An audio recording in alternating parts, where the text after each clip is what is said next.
탈원전 반대 시민 모임, 우리 그 토크쇼를 진행할 한정석 공동대표입니다. 지난주에 저희가 이제 1차적으로 그 토크쇼를 한번 했고요. 그래서 오늘은 저희가 그 원자력 살리기 국민연대의 홍장희 수석 부대표님하고 그 다음에 이제 한수원에서 부사장을 역임하셨던 우리 박기철 대표님을 모셨습니다. 그래서 이 두 분과 함께 우리나라 원자력 산업의 그 현실 그리고 이 탈원전 정책의 문제점을 한번 말씀을 나눠보기로 하겠습니다. 네, 안녕하세요. 우리 선생님하고 반갑습니다. 네. 자, 일단 먼저 우리 그 홍장희 부대표님께 제가 좀 하나 여쭤보겠습니다. 지금 최근에 그 이제 정부에서 추진하는 이런 탈원전 정책을 보시면서 또 한수원에서 이렇게 근무도 하셨고 이렇게 보시면서 이 정책이 어떤 이 문제점이 있다면 어떤 게 있다고 생각이 되시는지요? 한 말씀 부탁드리겠습니다. 우선 현재 우리나라 국가 안보가 아주 위기 상황입니다. 북한이 핵무기를 개발하고 대륙간 탄도미사일을 개발해서 시험을 하고 이런 국가적인 위기 상황에서 원자력 에너지를 탈원전을 해가지고 이미 시공 중인 흰고리 오륙호기를 공사 중단을 한다는 것은 이거는 원자력을 아주 말살하겠다는 거나 마찬가지입니다. 정부는 흰고리 오륙호기 건설 단순히 두 개다 이렇게 생각하지만은 흰고리 오륙호기를 건설을 중단하면은 신규 원전 건설은 꿈도 꿀 수 없는 겁니다. 왜냐하면은 기기 공급업체가 전부 도산을 하고 또 기술자들이 전부 일이 없으니까 전부 다 다른 데로 가거나 우선 학교에서 학생들이 안 옵니다. 그러니까 흰고리 오륙호기 건설 중단을 하는 것이 바로 원자력을 말살하고 붕괴시키는 아주 제일 좋은 첩경입니다. 사실은 탈핵을 한다는 것은 흰고리 오륙호기를 건설 중단하는 게 아주 매우 효과적인 방법이지요. 근데 사실은 그렇게 하면은 우리나라 에너지 안보 위기가 바로 닥치는 겁니다. 그래서 지금 국가가 군사적으로 북핵 때문에 위기가 닥친 상황에서 정부가 에너지 안보 위기까지 동시에 불러들이는 이게 나라를 망치는 아주 바로 첩경의 길을 가고 있는 거 아니냐 그렇게 보고 있습니다. 전기요금이 낮고 뭐 어쩌고 하는 거는 둘째 문제고 에너지 자체를 확보하는데 위기 상황이 되는 거다 이런 말씀을 드리고 싶습니다. 네, 우리 홍장희 대표께서 원자력 살리기 국민연대의 홍장희 대표께서 우리 에너지 지금 탈원전 이 문제는 전기료의 요금 이런 문제보다도 실질적으로는 에너지 안보의 위기를 초래하는 문제다 이렇게 진단을 해주셨습니다. 그러면 이제 우리 한수원에서 부사장을 역임하셨던 우리 박기철 대표님께 잠깐 이제 여쭤보기로 하겠습니다. 박 대표님, 이제 한수원에서 이제 우리 각 정부의 그런 원자력 정책들을 이제 쭉 보셨을 텐데, 과거에 우리 노무현 정부 때만 해도 이렇게까지는 안 했던 것 같아요. 네, 그런 걸 보시면서 어떤 느끼셨던 점이라든지 그런 말씀을 한마디 해주시죠.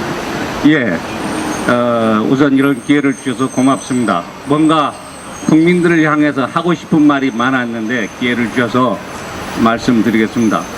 원자력은 원래 태생이 약간 불안하다는 느낌 때문에 제가 한수원에 근무하던 그 오랜 시간 어느 정부도 처음에는 원자력을 좋아하지 않았습니다. 심지어 노무현 정부 초창기에는 저희를 청와대로 불러서 당장 중지하라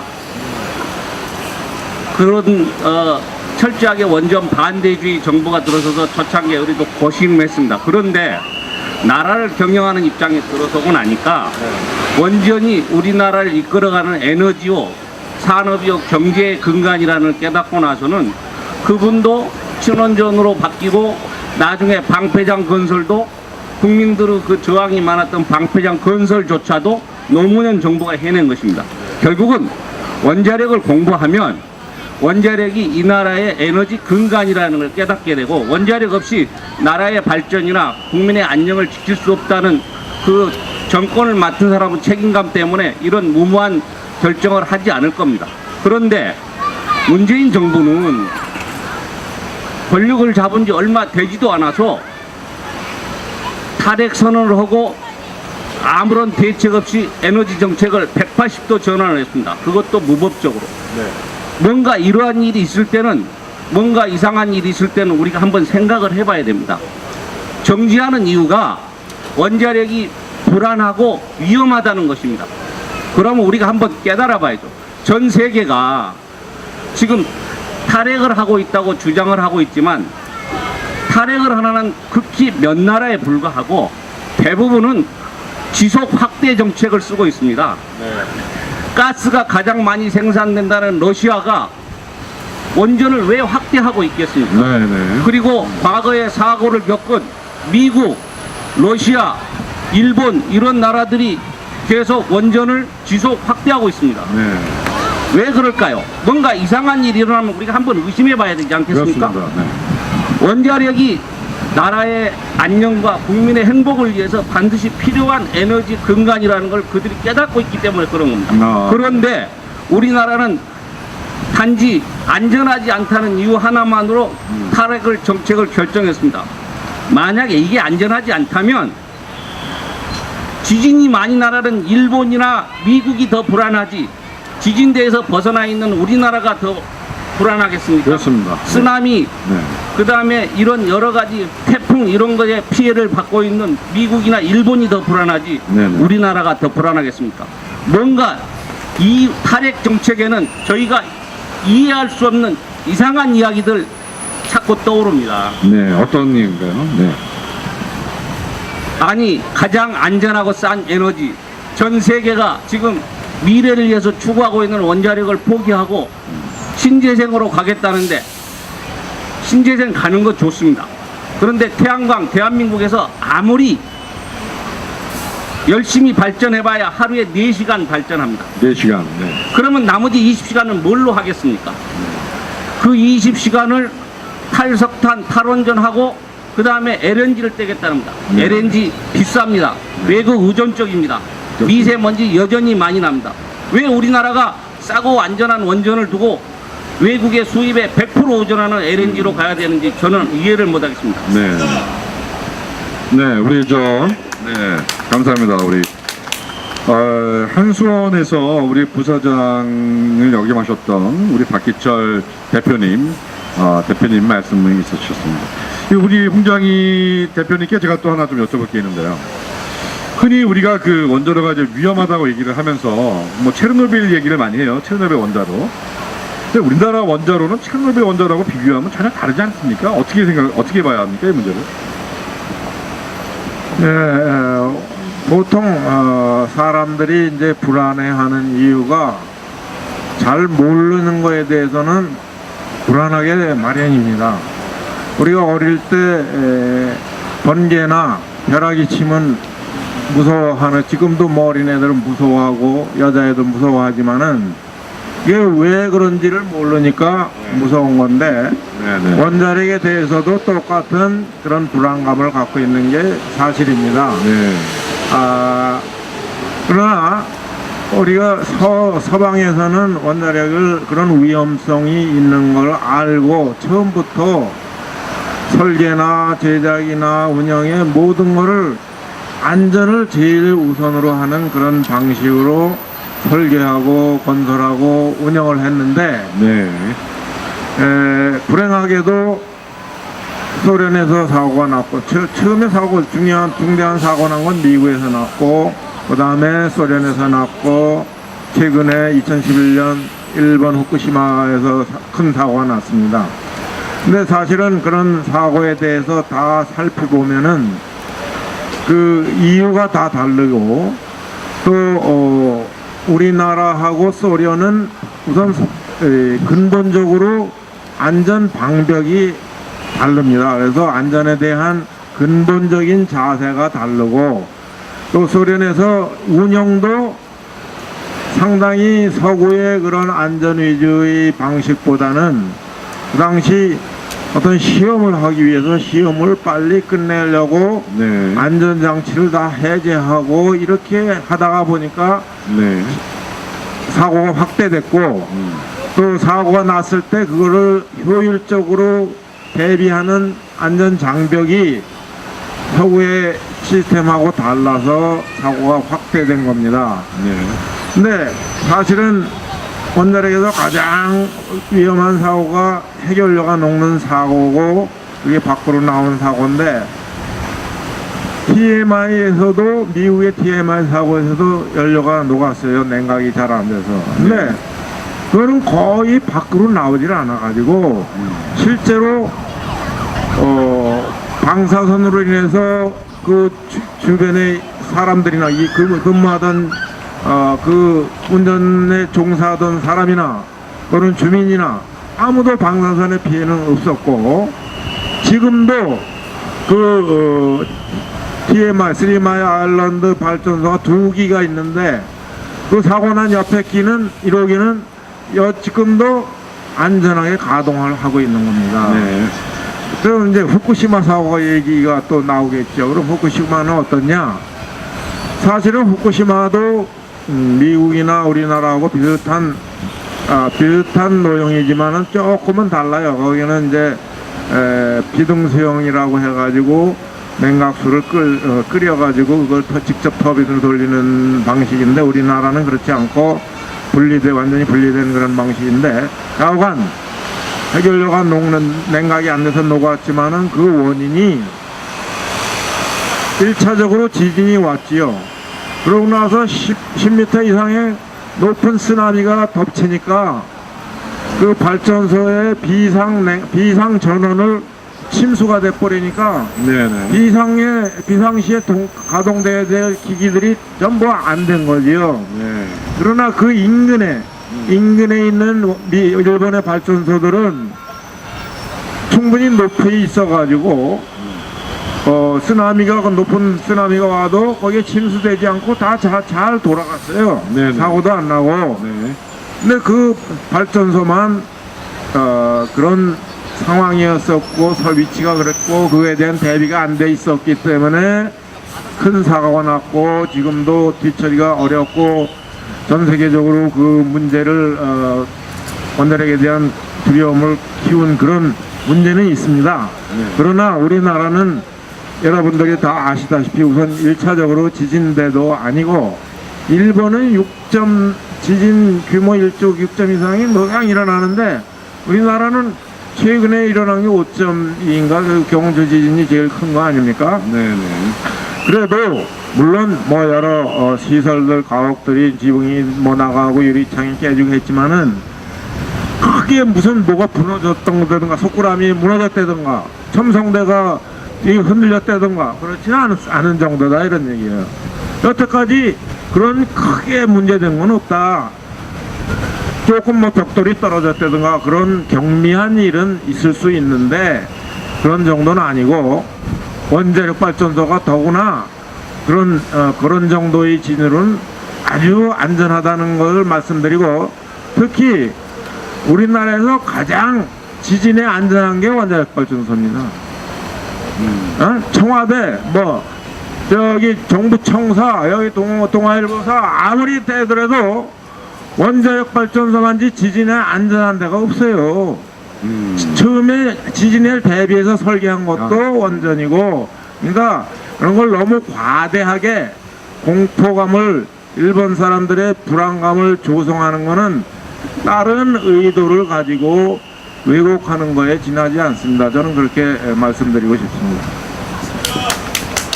네, 우리 원자력 살리기 국민연대의 홍장희 부대표님께서 우리 원자로가 그런 러시아, 소련의 옛날 그런 경락고도 없는 그런 식의 원자로하고는 차원이 다르고 기술도 다르고 그다음에 일본 후쿠시마 원자로의 경우에는 그 모두가 다 그렇게 고장난 게 아니라 그 파도에 쓰나미에 그 10m 장벽이 없었던 원자로가 이제 문제가 된 거고, 뭐 다른 원자로는 같은 지진과 해를 맞았지만 이상이 없었다 이렇게 말씀을 진단해 주셨고요.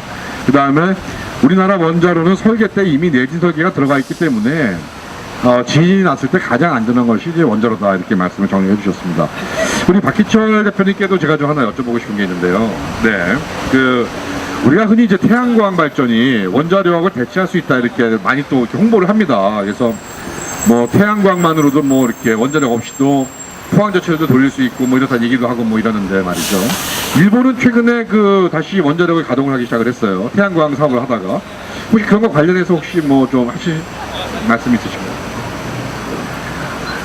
신재생 에너지의 개발은 앞으로도 우리나라도 계속 추구를 해야 됩니다.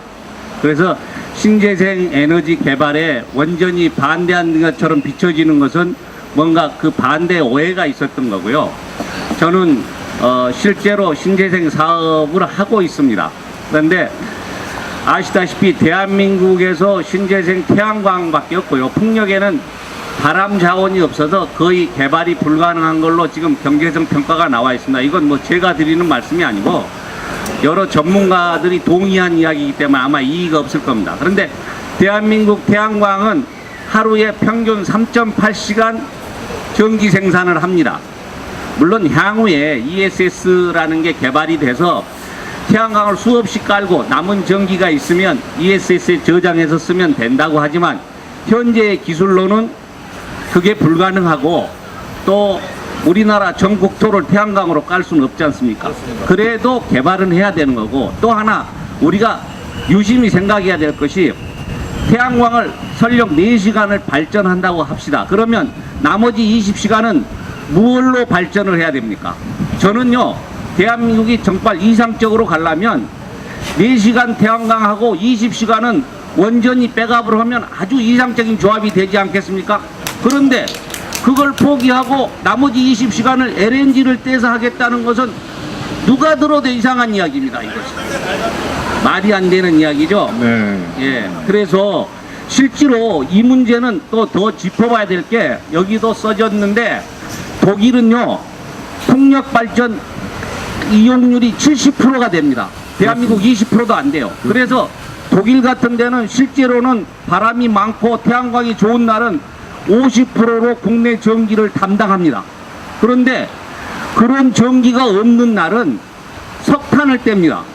그래서 옛날에 원자력 돌렸을 때보다 태양광 풍력을 하는데 이산화탄소는 더 많이 발생을 합니다. 네. 그리고 그래도 또 독일은 그럼에도 불구하고 자기 나라에 석탄이 많이 나서 태양광이나 풍력이 없으면 석탄 떼서 발전을 할 수 있습니다.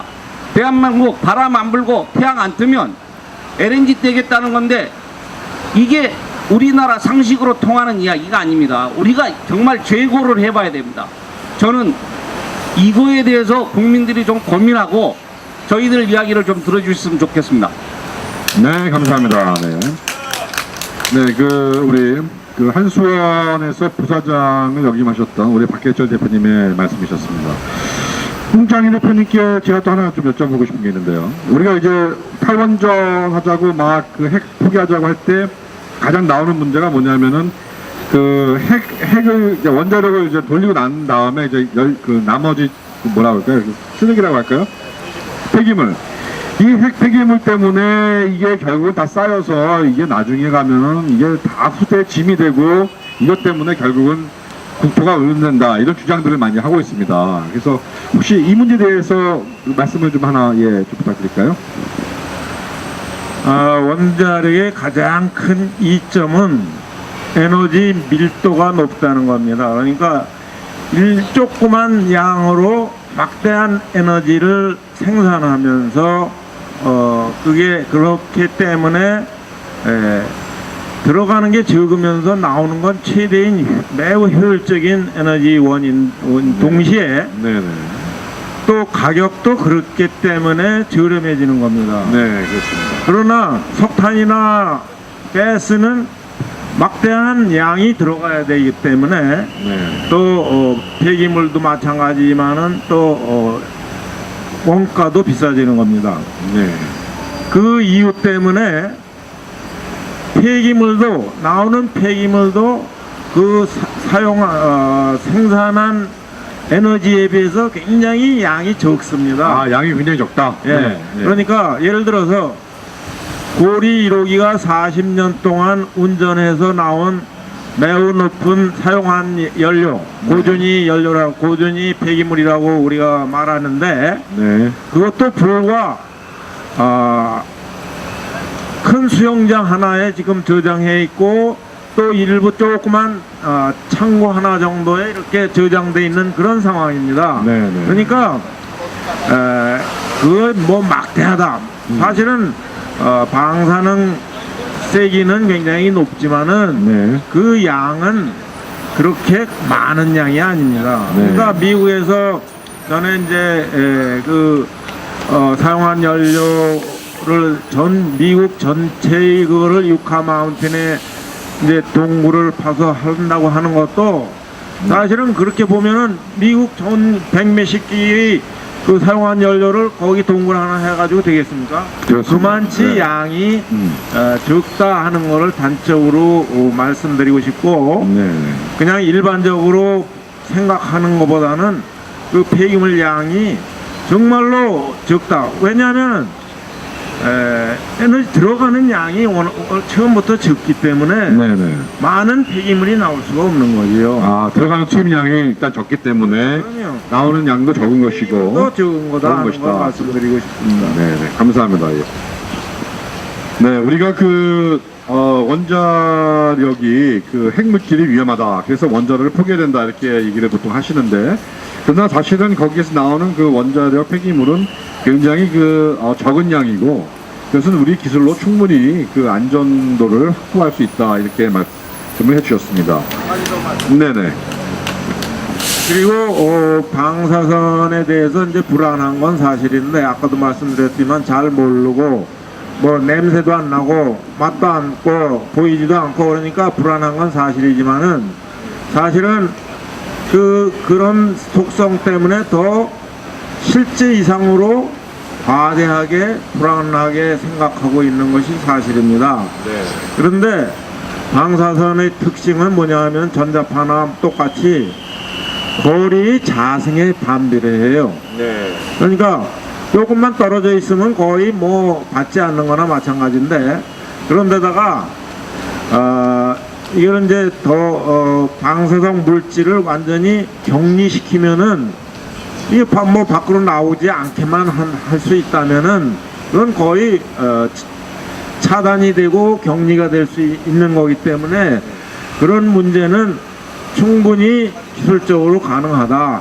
또 그게 뭐 오래 간다 하더라도 지금 뭐 지구에서 오랫동안 안전하게 그런 시설이 유지되고 있는 데가 많습니다. 그러니까 그런 것도 다 관리가 가능하고 충분히 안전하게 격리할 수 있기 때문에 이건 그렇게 생각하는 것보다 위험하거나 그렇게 과대하게 불안하게 생각할 필요는 없다 하는 걸 말씀드립니다. 네, 지금 우리 한수원에서 근무하셨던 우리 홍장희 대표님 말씀은, 우리가 위험하다고 생각하는 원자력 폐기물은 방사능은 거리의 자승에 영향력이 반비례하기 때문에 원자력 폐기물이 있는 중심으로부터 조금만 떨어져 있어도 방사능의 영향은 굉장히 미미하다. 그렇기 때문에 여러분께서, 우리 시민 여러분께서 그렇게 걱정하실 필요가 없다. 이렇게 말씀이 되겠습니다. 우리 박희철 대표님께 제가 또 하나만 좀 더 여쭤보고 싶은 게 있는데요.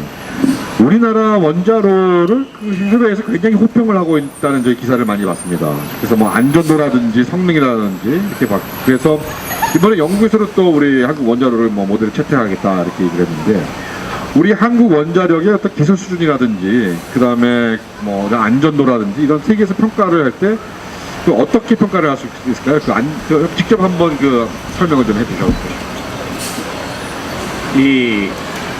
우리나라 원전이 세계 최고다 해도 이걸 표명하는 사람들이 많으니까 거기에 대해서 말씀을 안 드리고, 단지 UAE가 한국 원전 4기를 수입했습니다. 그렇습니다. 네. 그 수입할 때 그 사람들이 그냥 했겠습니까?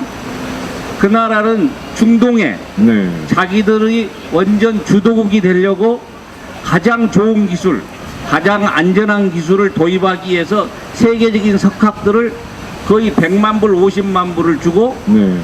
채용해다가 네. 그 사람들이 2년여를 검토해가지고 채택한 게 한국 원전입니다. 아, 그렇군요. 네. 그리고 지금 전 세계가 원전을 짓고 있지만 예정된 금액에서 크게 벗어나지 않으면서 예정된 공기를 지키고 품질을 자랑하는 원전은 대한민국 원전밖에 없습니다. 아. 우리가 홍보를 해서 영국에서 우리 걸 사겠다는 것이 아니라 네네. 전 세계 원전을 건설하고 운영하는 것을 쭉 지켜보니 네. 한국 원전이 최고더라. 네. 가격 대비 가성비라고 그러나요? 그렇습니다. 가격 대비 품질 최고. 최고다. 이러니까 한국 원전을 택하게 되는 겁니다. 네. 최근에 사우디에서는 거의 한국 원전을 최우선으로 마음속에 두고 있으면서 네. 결정을 수의로 할 수 없으니까. 왜냐하면 세계적으로도 원전 시장이 압력이 많거든요. 그렇습니다. 네. 그러니까 미국도 부르고 프랑스도 부르고 뭐 일본, 러시아도 부르면서 한국을 불렀습니다. 네. 왜냐하면 한국을 염두에 두고 있기 때문에 그렇습니다. 다른 나라는 뭐 부총리가 가고 장관이 갔다는데 한국은 서기관 한 명 보내서 지금 협상을 하고 있다는 것을 제가 뉴스에서 신문에서 봤습니다. 네. 이런 나라가 없습니다. 가장 좋은 원전, 안전한 원전, 가격싼 원전, 품질 좋은 원전을 우리가 이렇게 내부에서 망가뜨리고 있습니다. 너무 아쉽습니다. 네. 네. 정말 네, 아쉽군요. 네. 네. 제가 사실은 UAE 그 원자력 발전소 건설하는 그 전력회사에 원자력 안전자문위원을 4년째 맡고 있습니다. 아, 네. 미국 사람 5명하고 저 한국에서 한 사람 6명이 지금 위원회를 독립적인 안전위원회를 운영하고 있어서 매년 두세 차례 가서 안전자문을 해주고 있습니다. 네. 근데 왜 UAE가 원자력을 했느냐? 뭐 선택한 그 결정한 거에 대해서는 우리 박지철 대표가 말씀을 해주셨습니다만은 제가 가서 처음에 들은 얘기는 네. 자기네가 원자력을 가장 우수한 원자력을 건설하고 기술을 자립해서 자기네만 쓰는 게 아니라 중동에 수출할 수 있는 능력을 개발하겠다 하는 네. 게 자기네 목표입니다. 네. 그러니까 중동에 가장 석유가 많이 나는 나라 중에 하나고 가스도 많은데 네네. 왜 원자력을 건설합니까? 우리 같으면 도저히 이해가 안 되는데 그 사람들은 미래를 대비하고 네. 또 이웃 나라에 원자력을 수출할 수 있는 기회 네. 아무 원자력도 안 하니까 자기네가 먼저 해서 기술을 자립해가지고 가장 우수한 원전을 지어서 이웃나라 사우디아라비아, 이란, 뭐 이라크, 중동에 다 자기네가 원전을 건설해 주겠다. 네. 그런 야심찬 계획과 또 미래에 석유가 떨어지고 가스가 떨어졌을 때를 대비한 그런 장기적인 비전을 가지고 원자력을 건설하는 겁니다. 네. 네. 그런 마당에 우리나라는 50년간 겨우겨우 정말 노력을 해가지고 원자력 기술을 자립을 해놓은 마당에 이걸 포기하겠다. 지금 정부에서는 국내 건 건설 안 하더라도 네. 뭐 수출하는 건 지원하겠다. 이건 말도 안 되는 소리입니다. 그렇습니다. 예. 아니 자기네 나라에서 안 하면서 남의 나라에 팔아먹겠다는 장사는 그건 누가 믿겠습니까? 그건 말도 안 되는 소리지. 우리 한국 원자로가 안전하고 효율적이면서 세계로부터 인정받고 있는 기술을 가지고 있다. 이런 말씀을 들었고요. 그 다음에 이 원자력 정책이라는 것은 국가 100년의 에너지 대기 사업이기 때문에 이제까지 아무런 문제가 없는 이런 원자력 정책을 하루아침에 아무런 대안도 없이 그렇게 바꾸는 것은 옳지 않다. 그 다음에 우리 신재생 에너지의 태양광이라든지 풍력 발전은 아직은 그 단계가 원자력을 대체할 정도로는 오지 않았다. 따라서 우리가 그 신재생 에너지를 버리자는 게 아니고 그것을 우리가 계속 발전시켜 나가면서 한편으로는 우리가 원자력의 이 효율적이고 안전적인 이 에너지를 계속 확보를 해야 신재생 에너지도 발전할 수 있다. 이런 말씀으로 정리가 되겠습니다. 자, 오늘 대표님 감사합니다. 예, 이것으로 마치도록 하겠습니다. 네.